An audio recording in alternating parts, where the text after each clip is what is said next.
Hello বন্ধুরা, আজকে আমরা জানবো কেন যখন আমরা মোবাইল চালাই তখন ঘুম আসে না, কিন্তু যখন পড়তে বসি তখন কেন ঘুম আসে।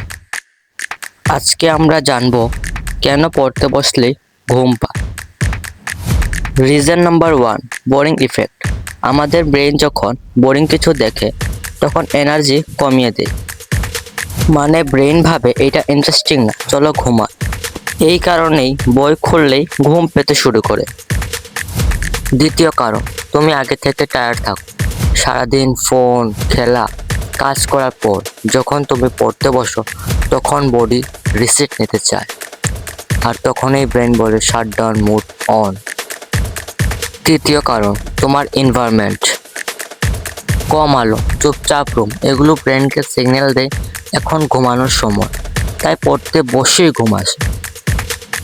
আর আরেকটা বড় কারণ হচ্ছে ইন্টারেস্ট না থাকা। যে সাবজেক্ট তোমার ভালো লাগে না সেটা পড়তে গেলে ব্রেন স্লো হয়ে যায়। তাহলে সলিউশন কি?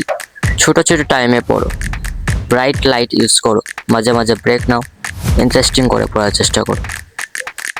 এগুলো যদি তুমি করো তাহলে আমি নিশ্চিত তুমি পড়াশোনায় মনোযোগ বসাতে পারবে এবং তুমি একজন ভালো ছাত্র হতে পারবে। তাই এখনই দেরি না করে এই উপায়গুলো কাজে লাগাও। আর তুমি যদি এই উপায়গুলো ঠিক মতো কাজে লাগিয়ে নাও তাহলে আমি নিশ্চিত তোমাকে সফল হতে কেউ আটকাতে পারবে না। এখন বলো, তোমার কি মনে হয়